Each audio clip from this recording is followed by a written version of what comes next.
بسم الله الرحمن الرحیم. د چاپریال ساتنې ملي ادارې مرستیال محترم دکتر زین العابدین عابد، د چاپریال ساتنې ملي ادارې د اقلیمي بدلون رئیس محترم انجینر رولا امین، د افغانستان لپاره د ناروی کمیته عمومي رئیس محترم تاریا وتردال، د طبیعي میراثونو د ساتنې رئیس محترم حامد صافی، د حکومت د اطلاعات او رسنیو مرکز رئیس محترم مولوی نعیم الحق حقانی هراتی، د رسنیو اساتذو د نن خبری ناسته راغلاست. قسم که شما در جریان هستین، کنفرانس امروز ما پیرامون نتایج بحث 3 روزه در مورد تغییرات اقلیمی در افغانستان است که در آغاز جناب حشمت الله ناصری معاون مرکز اطلاعات و رسانه حکومت صحبت می داشته باشند و تعقیبشان جناب معین صاحب، بعداً آقای وتردار و در آخر به سوالات خبرنگارای محترم می پردازیم. قبل از اینکه جناب ناصری صاحب صحبت‌های خود ارائه کنند، از قاری صاحب حنیف خواهش می کنیم تا با تلاوت آیات از کلام الله مجید برنامه امروز ما را رنگین بسازند. جناب قاری صاحب بفرمایید.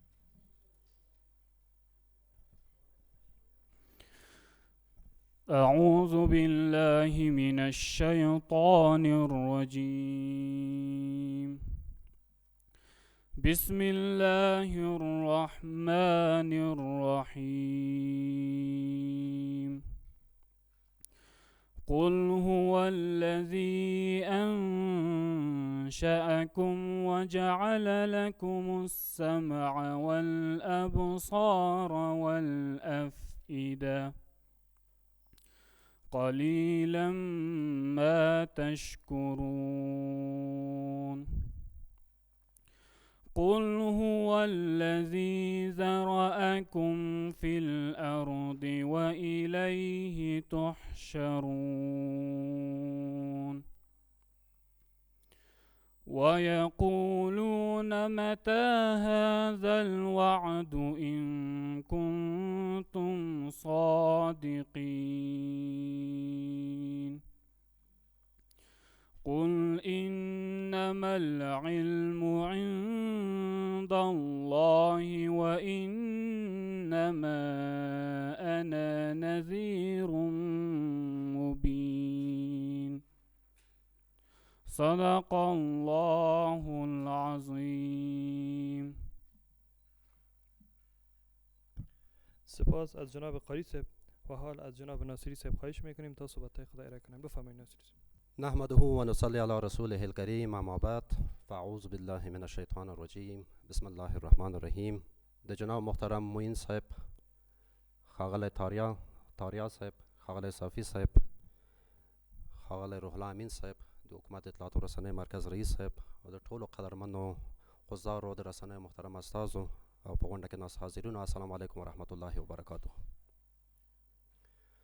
قدرمنو مشرانو، لکه څنګه چې تاسو په جریان کې هستئ، موږ د حکومت د اطلاعات او رسنیو په مرکز کې په تېرو 3 ورځو کې د اقلیمي بدلون په تړاو باندې د یوه ګډې ناستې کوربتوب په غاړه درلود، چې په دې ناسته کې د چاپریال ساتنې محترم ادارې مشرانو مسؤلینو، په افغانستان کې د ناروی کمیټې محترمو مسؤلینو او د یو شمېر اماراتي ادارو، نړیوالو بنسټونو، غیر دولتي ارګانونو او اکاډمیکو بنسټونو له ادرسه په ټولیز ډول باندې د اقلیمي بدلون په تړاو باندې هر اړخیز او تفصیلي بحثونه وشول.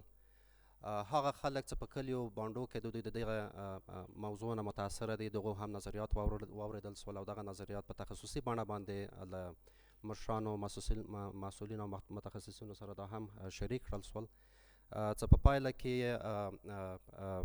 ټوله هڅه په دې باندې وشوه تر څو د افغانستان د اقلیمي بدلون د وضعیت د مدیریت په برخه کې هغه کومې هڅې چې لازمې وي او کوم غږ چې د افغانستان باید په نړیوالو سټیجو کې باید ورسیږي، په هغه اړه باندې هڅې وشوې او د ټولو مشرانو، هم د کورنیو او بهرنیو سازمانونو، هغه ټول لیدلوری همدا و چې باید په دې باندې هر اړخیز اقدامات ترسره سي او د افغانستان دغه موضوع له سیاسي اړخه لرې سي او دې ته د بشري په سترګه وکتل سي او هغه دا داسې یوه موضوع ده چې د افغانستان د خلکو په اقتصادي او اجتماعي ژوند باندې مستقیما اغېزه پرېږدي. نو په دې تېرو 2 ورځو کې یا 3 ورځو کې چې موږ د دې غونډې کوربتوب وو، موږ د ټولو قدرمنو مشرانو، هم د اماراتي ادارو د مسؤلینو، هم د نړیوالو سازمانونو د ناروی کمیټې او ټول هغه مشرانو او مسؤلینو چې په دې غونډه کې برخه واخیسته او خپل ګټور نظریات او ملاحظات او پیشنهادونه په دې غونډه کې شریک کړل. موږ د ټولو نه قدرداني کوو او تشکري کوو چې دلته د رسنیو مرکز انتخاب کوو، دلته راغلل. خدای دې وکړي چې په دې 3 ورځو کې د تاسو میلمه پالنه شوي او دغه مهمه مسله چې تاسو په دې اړوند باندې البته خپله زیار ایستلی ده، نو په دې اړوند باندې نو هم هغه ګامونه نور هم ګړندي سي تر څو دغه مزل چې په افغانستان کې ده دا حل سي. د حکومت د اطلاعات او رسنیو مرکز لکه څنګه چې تاسو بهتره پوهیږئ دا داسې یو مرکز ده چې د اماراتي ادارو او د رسنیو ترمنځ د پله حیثیت لري او موږ ټول دا هڅه کوو تر څو هغه کره او دقیق معلومات د دولتي ادارو له ادرس البته رسنیو سره شریک او د رسنیو له لارې نه د مسؤلینو غږ تر خلکو پورې ورسیږي. د همدې سلسلې په تړاو باندې نن هم تاسو یو شاهدان یاستئ چې دغه درې ورځنۍ ناسته چې موږ دلته درلوده د هغه غورچان او د هغه خلاصه انشاءالله د پانل د غړو له ادرسه به تاسو سره شریک کړل سي. او موږ بیا هم د رسنیو د مرکز له ادرسه تاسو ته دا ډاډ درکوو چې دغسې غونډې چې دلته ملي مسایل پکې یا هغه مسایل چې د خلکو په ورځني ژوند باندې مستقیما اغېزه پرېږدي، انشاءالله د هغې په تدبیر د هغې په تحصیل کې به پوره همکاري له تاسو سره کوو او د موږ هڅه هم دا ده چې دغه لړۍ دوامداره وساتل سي. I would like to take this opportunity to thank NSA, the international organization representatives, representatives from NGO, private and government institutions, and as well as the government entities as universities, and all the participants who attended the 3-day sessions here at GEMEC. We welcome you and thank you very much for your constructive comments on this particular matter. This is very critical issue. It's affecting the social and economic life of Afghans. And we are admiring this initiative that's undertaken by NEPA and as well as by NSA. And we are looking forward for continued support and cooperation from the GEMEC side. We'll be hosting, I will be trying to provide all the facilities you need for this particular sessions, and we will be looking for a collaborative events. So the 3-day session, which was conducted here at GEMEC, the findings and the outcomes will be presented through the panel. And GEMEC, as you're well aware, that plays a leading role in running and managing media affairs in Afghanistan, and it facilitates journalists access to information. So this press conference is also organized for this particular matter in order to share the outcomes of this 3-day session. And we are also liking and urging the media colleagues to give proper promotion for this, because it's a national issue and it's a very critical issue, and raise the voice of Afghanistan to the world and in the international platforms.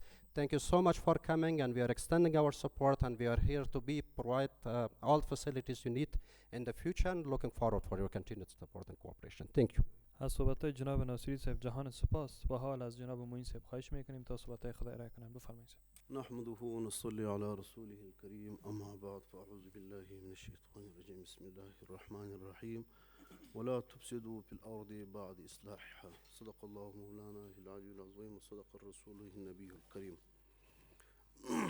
اول د ټولو څخه مخکې د رسنیو د مرکز محترم رئیس صاحب مولوي نعام الحق حقانی صاحب او د رسنیو استازو او ملګرو خصوصا د نیپا محترمو رئیسانو او همکارانو د ناروی کمیټې محترمو اعضاو ته ښه راغلاست وایو او د دوی څخه مننه کوو او سلامونه ورته وړاندې کوو.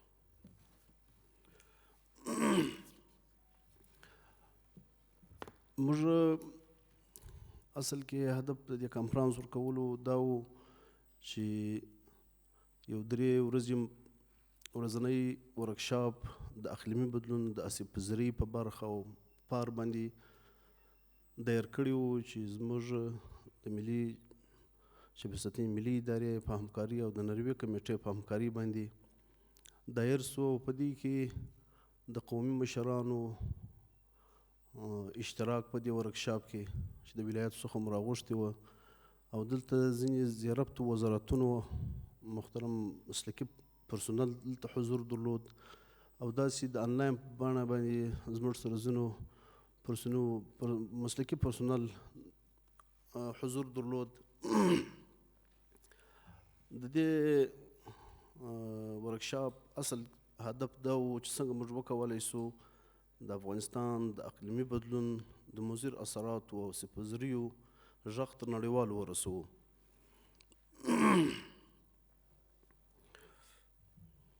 درنو حاضرینو، لکه څرنګه چې تاسو ته معلومه ده اقلیمي بدلون یو نړیواله پدیده ده د طبیعي عواملو سربیره د ګلخانه‌یي ګازونو انتشار یې اصلي عامل دی چې ډېرې پرمختللو هیوادونو کې د فابریکو او صنعتونو د زیات پرمختګ په سبب باندې رامنځته کیږي. سره له دې چې افغانستان د اقلیمي بدلون په رامنځته کولو کې ډېر کم رول لري، خو د اوبو، زراعت، ځنګلونو، انرژي او تنوع حیات په برخه کې ډېر زیاتې آسیب پذیري لیدلې دي. وچکالۍ، سیلابونه، د اوبو کمښت او د زراعتي محصولاتو کمیدل د خلکو او جامعې لپاره زیات مشکلات رامنځته کړي دي او د هغوی ژوند یې له خطر سره مخ کړي دي. د اشغال پر مهال د هر ډول تسلیحاتي ابزارو استعمال، د غیر قانوني کیمیاوي موادو استعمال، هغه سول چې زموږ پر جامعه، زموږ پر مځکه او زموږ پر زراعت باندې مضر اثرات اچولي دي او د هغوی نه همکاري د افغانستان د اوسني واکمنۍ سره د دې باعث شوي دي چې د اقلیمي بدلون مهمو او بدو اثراتو افغانستان زیانمن کړي دي. د اقلیمي بدلون ننګونو او خطرونو ته رسیدګي د ټولو حکومتونو مشترکو اقداماتو ته اړتیا لري او د ټولو ښکیلو اړخونو ګډ کار او همکاري ته ضرورت لیدل کیږي. د دا ډول ملي بحثونو او څېړنو نتایج کولی شي چې د اړوندو ادارو سره د اقلیمي بدلون په برخه کې د پالیسیو او ستراتیژیو په جوړولو کې لازمه مرسته او همکاري وکړي. د افغانستان چاپیریال ساتنې ملي پالیسي په اساس د اقلیم بدلون مدیریت د افغانستان د اسلامي امارت د لومړیتوبونو څخه دی. د افغانستان اسلامي امارت له اقلیم بدلون سره د سازش په تړاو د اوبو مدیریت، زراعت، د ځنګلونو او سرزایونو بیا احیا کول او پاک انرژي په برخو کې په ملي کچه سترې برنامې او پروژې تر لاس لاندې نیولې دي. اوس مهال په افغانستان کې د پروژو د تطبیق لپاره ښه زمینه مساعده ده. الحمدلله په ټول افغانستان کې امنیت دی. هر ولسوالي، هر کلی، هر سیمې باندې ته تګ ډېر اسانه دی. الحمدلله یو نوع مشکل امنیتي نسته. تر اوس وخت تر ټولو ښه زمینه مساعده ده چې هلته پروژې تطبیق سي او کلو بانډو ته تګ وسي او ټولې موسسات یې کولی سي چې هلته په ښه پراخه او بېدریغه امنیتي مشکلاتو څخه چې هلته امنیتي مشکلات نه څخه دوی خپل کارونه مخته یوسي او موږ به د دوی سره همکاره یو. د اقلیمي بدلون مدیریت د چاپیریال قانون او د افغانستان چاپیریال ساتنې ملي پالیسي پر بنسټ د اسلامي امارت له اساسي لومړیتوبونو څخه دي. د چاپیریال ساتنې ملي اداره هڅه کوي چې د اقلیم بدلون په برخه کې د ساینس څېړنو ترسره کولو لپاره څېړونکو او اکاډمیک بنسټونه متحرک کړي. دم ګړی افغانستان له خورا سختو اقلیمي خطرونو سره مخ دی. په دې لار کې باید په ګډه باندې کار وسي. ملي او نړیوال بنسټونه او خصوصي سکتور باید په خپلو کاري پروګرامونو کې د اقلیمي بدلون اړوند موضوعات شامل کړي او له دې پدیدې سره مبارزه کې پوره ونډه واخلي. له ټولو ملي نړیوالو هغو زمانونو څخه چې په ملل متحد پورې تړلي دي غوښتنه کوو چې په اقلیم بدلون پورې اړوندې پروژې او پروګرامونه چې تاثیر یې مستقیم پر محیط زیست او تغیر اقلیم وي له شعارونو څخه دې تیر سي او عملي اقدامات یې ترسره کړي. په دې برخه کې د افغانستان اسلامي امارت له دوی سره بشپړ همکار کولو ته متحد او آماده دی. د چاپیریال ساتنې ملي اداره په هیواد کې د پورته ذکر شویو اهدافو ته په کتو د پروژو د تطبیق لپاره د پاریس موافقتنامې او د اقلیم بدلون د عمل پلان له مخې د ملي مشارکت تړون بیا کتنه غواړي تر څو د ذکر شویو اسنادو په رڼا کې پروژې تطبیق سي. د افغانستان د اقلیم بدلون لوړو اغیزو څخه د نړۍ په کچه تر ټولو اغیزمن او زیانمن هیواد دی. نو دا په نړیوالو د افغانستان حق دی چې له اقلیمي بدلون سره د مبارزې په برخه کې د افغانانو بشپړ ملاتړ او لاسنیوی وکړي. د نړیوالو لخوا د اقلیم بدلون په برخه کې د افغانستان 22 پروژې تعلیق شوي دي چې هغه د نړیوالو ملي میکانیزمونو جیسیب اډاپټیشن فنډ لخوا تمویلېدلې ځنډول شوي دي او غوښتنه مو دا ده چې دغه پروژې ژر تر ژره پیل او تطبیق کړل سي. دغه راز د اقلیمي بدلون په برخه کې ټولو مالي میکانیزمونو ته د افغانستان لاسرسی خصوصا د اقلیمي بدلون په برخه کې د خساراتو او ضایعاتو نوي صندوقونو ته دې زموږ د لاسرسي زمینه برابره سي، ځکه افغانستان د ټولو چاپېریالي کنوینسونو رسمي عضویت لري او د ټولو تعهداتو ته یې ژمن پاتې سوی دی. په سیمه ییزه او نړیواله کچه چاپېریالي غونډو او کنفرانسونو خصوصا د ملل متحد د اقلیمي بدلون کنوینسیون په ټولو غونډو کې د افغانستان ګډون یقیني کړل سي. موږ هیله لرو د اقلیمي بدلون نړیوال کنفرانس قاب نوي ټاکل سوی سږ کال په اذربایجان کې دایر شي، افغانستان ته دې رسما دعوت ورکړل شي تر څو موږ پکې حضور ولرو او د خپل حق غوښتنه وکړو او د افغانستان اسیب پذیري شریک کړو. له افغانستان سره باید په مالی او تخنیکي برخو کې په پراخه کچه د یو زیانمن سوي هیواد په حیث مرسته او همکاري وسي. تر دې ترڅنګ موږ د افغانستان له خلکو څخه غواړو چې د چاپېریال ساتنې، د طبیعي زیرمو د حفاظت، د ځنګلونو د وهلو مخنیوي، د اوبو له منابعو څخه په اغېزمنه او معقوله توګه د کار اخیستلو او د اقلیم بدلون له اغېزو سره د مبارزې په برخه کې خپل فردي او اجتماعي مسؤلیت ادا کړي، ځکه دا هیواد زموږ دی او ساتنه یې پر موږ لازمي ده. او د افغانستان چاپېریال ساتنې ملي ادارې تر خپله وسه پورې خپلې هڅې کړي دي. د فتح څخه وروسته الحمدلله زموږ ټول ځنګلونه خوندي سوي دي. مخکې زموږ د ځنګلونو قطع روانه وه، هغه وخت کې د اشغال مو ځنګلونه لکه څنګه چې مو انسانان او کورونو و حیوانات نه وو خوندي، داسې ځنګلونه مو هم په بیا رحمانه ډول باندې قطع کېدل. د خلکو دپاره یو عادي روزګار و او په هغه وخت کې بمبارونه مو هم پر ځنګلونو و پر زراعت باندې بد اثرات درلودل او ځنګلونه مو بمبارېدله. اوس الحمدلله د افغانستان اسلامي امارت په دې توانېدلی دی چې د خپلو ځنګلونو حفاظت وکړي، په بیا احیا کولو کې تر ډېره حده پورې ډېر کار سوی دی. نو د نړیوالو باندې بیا هم دا غږ دی چې د افغانستان د ولس په دې کار کې د هغوی ته زمینه برابره کړي او دغه موضوع سره تعامل وکړي او دا د سیاستي موضوعاتو څخه لرې وساتي. ستاسو د حضور څخه مننه. د یو سمسور او آباد افغانستان په هیله. از صحبت‌های جناب معین صاحب جهان سپاس. And now I would like to request Mr. تاریا واتردار to start his speech. آقای جنبش شما بفرمایید دیگه صحبتشون رو ترجمه کنید. Thank you very much, and warm thanks to the Government Media and Information Centre for hosting this climate dialogue both on Monday and Tuesday this week, as well as the press conference today. ډیره زیاته مننه د ټولو رسنیو له استازو او همدا ډول د حکومت د رسنیو له مرکز څخه ډیره زیاته مننه چې په تیرو 3 ورځو کې دا مهم کنفرانس کوربتوب په ډیره ښه بڼه ترسره کړ. So the dialogue was co-hosted by the Norwegian Afghanistan Committee, NAC, and the National Environmental Protection Agency, NEPA, and CMI, which is an independent Norwegian research institute.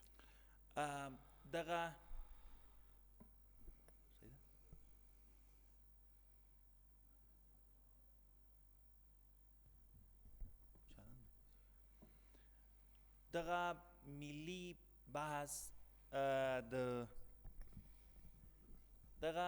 بحث د افغانستان لپاره د ناروی کمیټې لخوا رابلل شوی و او د افغانستان لپاره د ناروی کمیټې ترڅنګ د افغانستان د چاپیریال ساتنې د ادارې او همدا ډول په ناروی کې CMI چې یوه خپلواکه څیړنیزه اداره ده د دوی په همکارۍ باندې ترسره شو.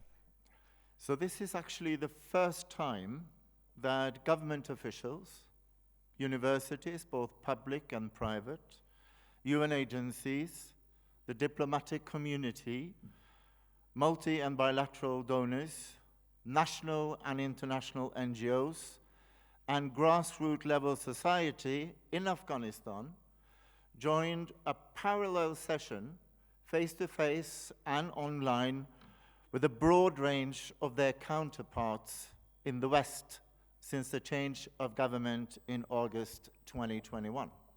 دا د اګست 2021 کال د حکومت له تغییر وروسته د خپل ډول لومړنی کنفرانس دی چې په عین وخت کې د افغانستان د لریو اطرافو خلکو او همدا ډول په ناروی کې بیلابیلو کسانو او بسپنه ورکوونکو ډونرانو د پوهنتونونو استادانو او همدا ډول د مدني ټولنو استازو او بزګرانو ترمنځ مخامخ ناستې ته زمینه مساعده شوه تر څو د اقلیم د بدلون په اړه خبرې وشي او د دې ترڅنګ د مخامخ ناستې ترڅنګ دې ته هم زمینه مساعده شوه چې د دغې برخې له څېړونکو سره په لیکه یا په انلاین بڼه هم خپل نظر تبادله شي او دوی خپلې څېړنې له ګډونوالو سره شریکې کړي.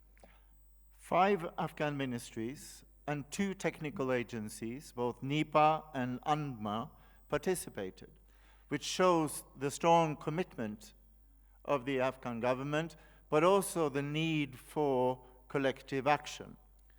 15 سکتوري وزارتونو او د دې ترڅنګ 2 ډیرو تخنیکي ادارو چې د افغانستان د چاپیریال ساتنې اداره وه همدا ډول د طبیعي حوادثو پر ضد د مبارزې ادارې په دې کانفرانس په دې ملي بحث کې برخه اخیستې وه.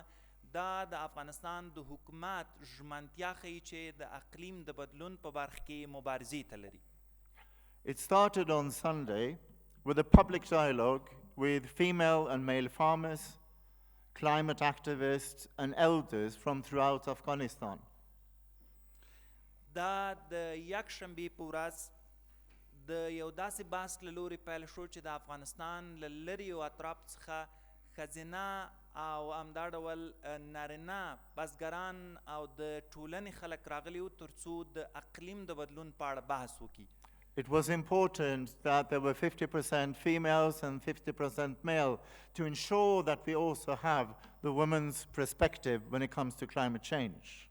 دا ډیره زیاته مهمه ده چې موږ د نارینهو ترڅنګ 50 سلنه مساوي ډول د ښځینه کسانو غږ هم ولرو چې دوی هم د دې ټولنې اوسیدونکي دي او د اقلیم له بدلون څخه یو ډول متاثره کیږي. Together, they documented climate change impact in rural communities. They provided grassroots perspectives on what actions needs to be taken. دوی ټولو په ګډه هم نارینه او هم ښځینه یو ځای شول تر څو وکړی شي چې د اقلیم د تغییراتو په اړه د افغانستان په کلیو کې چې کوم خلک متاثره شوي دي د هغې په اړه اسناد ارقام او ثبوتونه راټول کړي. And they discussed who are responsible to ensure effective mitigation measures.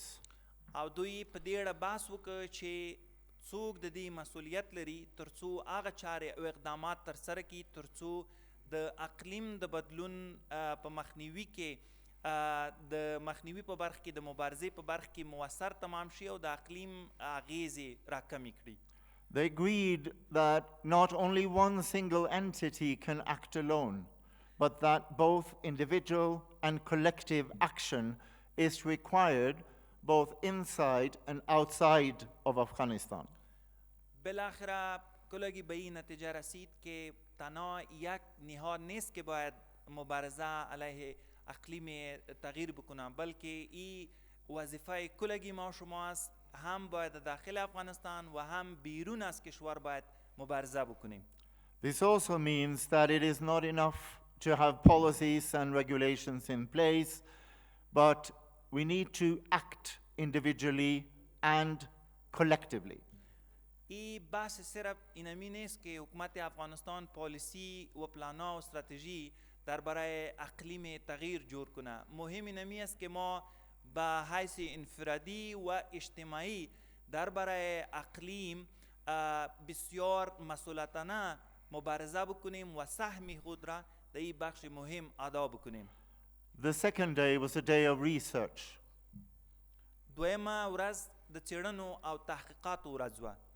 They explained that Afghanistan is only responsible for 0.06% of greenhouse gas emissions, while at the same time, Afghanistan is ranked sixth among countries most vulnerable to climate change and fourth in overall disaster risk in 2023. د څېړنو موندنو دا ښودله چې افغانستان 0.06% برخه د ګلخانه‌ایي غازونو په خپرېدا کې لري، خو شپږم ډیر متضرر شوی هیواد دی چې د اقلیم له بدلون څخه زیان لیدلی، او د دې ترڅنګ څلورم هغه هیواد دی چې د طبیعي ناورینونو څخه د زیانمن شوي هیوادونو په قطار کې ځای لري.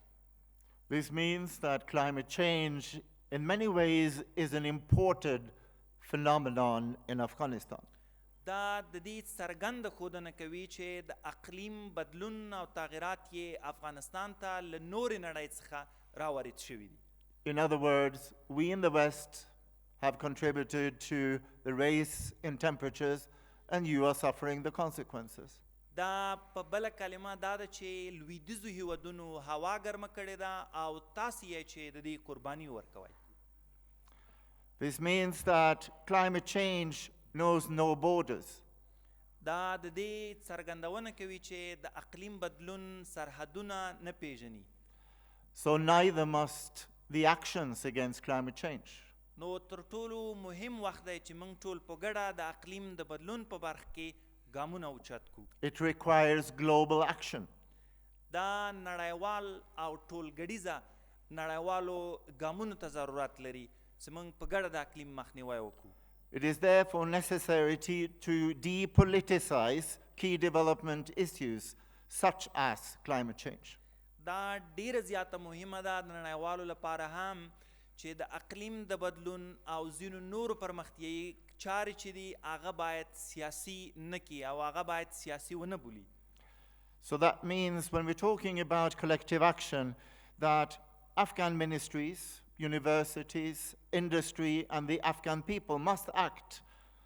کله چې موږ د ټولګډیزو یا د ټولو چارو په اړه خبرې کوو نو باید افغانستان حکومت، نړیواله ټولنه، پوهنتونونه او همدا ډول کورنۍ او ټولنې باید په ګډه د اقلیم د بدلون د مخنیوي په برخه کې ګام پورته کړي. But we in the international community must support Afghanistan in their efforts.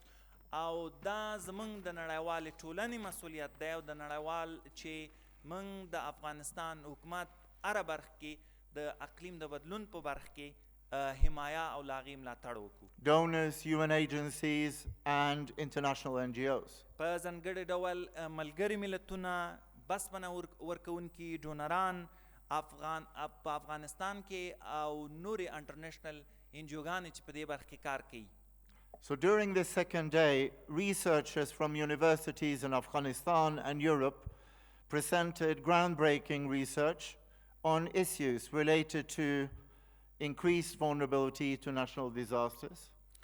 په دویمه ورځ ډیرو پرمختللو ریسرچرانو او څیړونکو د افغانستان د طبیعي زیانمنتبه او همدا ډول د اوبو د ځمکې اوبو د ژورتیا د کمیدو په برخه کې خپلې پایلې او د تحقیق موندنې له ګډونوالو سره شریکې کړې.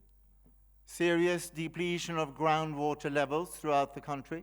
چې په هغې کې د اوبو د سطحې د ژورتیا یا کمیده مهمه موندنه وه. Loss of arable land through natural disasters. د طبیعي آفتونو په پایله کې د کرنیزې ځمکې د لاسه ورکېدل او هغه ویجاړېدل. And changing weather patterns. او د هوا د څپو بدلون. All of this is impacting the Afghan agricultural sector. دا ټول په ګډه د افغانستان د کرنیز سکتور د زیانمن کېدا لاملونه دي. And therefore also the income opportunities of some 80% of the Afghan population who depends on agriculture for survival. په داسې حالت کې چې 80 سلنه افغانان په کرنیز سکتور باندې متکی دي او د خپل ورځنی ژوند اړتیاوې پرې پوره کوي او اقلیمي بدلون هغه تر ټولو سخت ځپلی دی.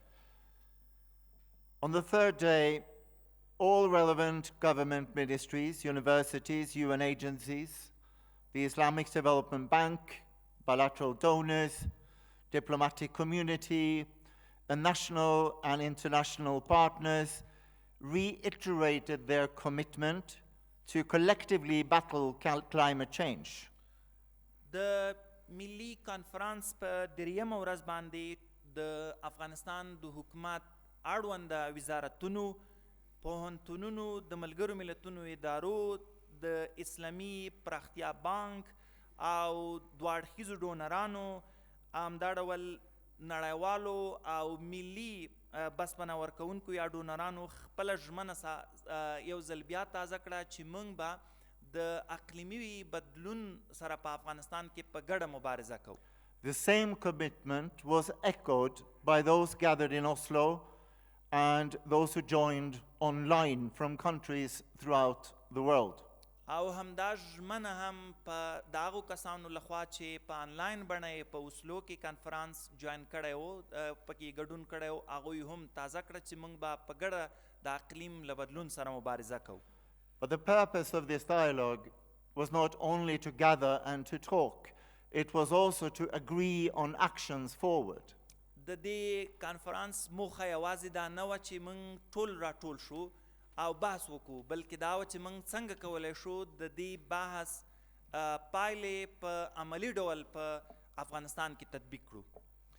So out of these 3 days, there was a commitment by the government ministries and their national international partners to engage with children, with youth, women and men in rural and urban communities throughout Afghanistan. د ای سه روز اخیر حکومت افغانستان و وزارتخانه مرتبط تعهد سپرد که ما میتوانیم که برای آگاهی عامه د مناطق روستایی و شهری برای کودکان و جوانان کار بکنیم که با بتوانیم آگاهی عامه او را بلند بسازیم. Jointly to raise awareness on the impact of climate change. چې دا به دې ته لاره هواره کړي چې موږ په ګډه وکړی شو د اقلیمي بدلون عامه پوهاوی په ټولنو کې زیات کړو. Jointly develop and implement policies on environmental protection. موږ به په ګډه د اقلیم له بدلون سره د مبارزې په برخ کې پالیسۍ، کړنلارې او طرزالعملونه جوړ کړو. And agree on individual and collective actions. او موږ په دې ژمنه وکړه چې موږ به په انفرادي او ځاني ډول او په ټولیزه ډول د اقلیم د بدلون په برخ کې اقدامات کوو. All government ministries committed their full support for the national and international organizations working to combat climate change and reduce the impact of climate change in Afghanistan. د افغانستان د حکومت او ټولو اړونده وزارتونو خپله ژمنه وښوده چې دوی به له هغو ادارو سره چې د اقلیم د بدلون په برخ کې په افغانستان کې کار کوي، دوی به په بشپړ ډول هغوی ته هر ډول همکاري چې د دوی په وس کې وي ورسره کوي به. It was agreed to mobilize farmers to implement climate-smart agriculture, to reduce water consumption, at the same time as yields needs to be increased to feed a growing population. په عین وخت کې د کنفرانس ټول ګډونوال دې نتیجې ته ورسېدل چې موږ باید داسې کرنیزه کرنه دود کو چې هغه د اقلیم له بدلون سره تطابق او سمون ولري، تر څو وکړی شي موږ په عین وخت کې ډیر تولیدات، ډیر محصولات، زراعتي محصولات تولید کو چې وکړی شي هغه کسان چې د افغانستان نفوس په ډیریدو دی د دوی اړتیاوې پوره کړی شي. It was agreed to increase investments in renewable energies. او په دې توافق وشو، ژمنه وشوه چې موږ به په بیا نوي کیدونکي یا په رینیوبل انرژي باندې پانګونه کوو. It was agreed to expand cooperation on research between Afghan universities and universities outside the country. په دې توافق وشو چې موږ به په افغانستان کې دننه او له افغانستان څخه بهر خپلو څیړنیزو هڅو ته ادامه او لا به یې ډیرو. This to ensure knowledge-based action to climate change mitigation. تر څو موږ داسې په عامه پوهه باندې ولاړو، پر پوهه باندې ولاړو چارو او کارونو ته لار هواره کړو تر څو وکړی شي د اقلیم د تغییر زیانونه راکم کړي. The first research report will be presented in June, jointly by the Norwegian Afghanistan Committee, the Ministry of Agriculture, Irrigation and Livestock, and Ghazni University. د دې تحقیقاتو له ډلې لومړنی تحقیق او څېړنه به چې په ګډه باندې ترسره شوې د په جون میاشت کې په راروانه جون میاشت کې د افغانستان لپاره د ناروی کمیټې او همدا ډول د کرنې او مالدارۍ وزارت او د غزني پوهنتون لخوا په ګډه خپره شي. It was agreed to continue and to expand the Afghan international dialogue on climate change. او په دې باندې توافق وشو چې موږ همداسې ملي افغاني بحثونو ته ادامه ورکو د تغییر اقلیم په اړه. And it was agreed to work towards a broad participation of Afghan government agencies and civil society at COP29 in Baku, Azerbaijan in November 2023, as well as in other international fora where issues related to climate change are discussed. او په دې باندې ژمنه وشوه چې موږ ټول په ګډه د افغانستان د حکومت او نورو مدني ټولنو چې د تغییر اقلیم په برخه کار کوي په ګډه هڅې وکړو تر څو د افغانستان حکومت او استازي یې په 2024 د نومبر په میاشت کې چې د کوپ 90 آذربایجان په بکو ښار کې د اقلیم د بدلون سیمینار ترسره کیږي په هغوی کې دوی خپل استازی ولري تر څو د افغانستان استازیتوب وکړي. Thank you.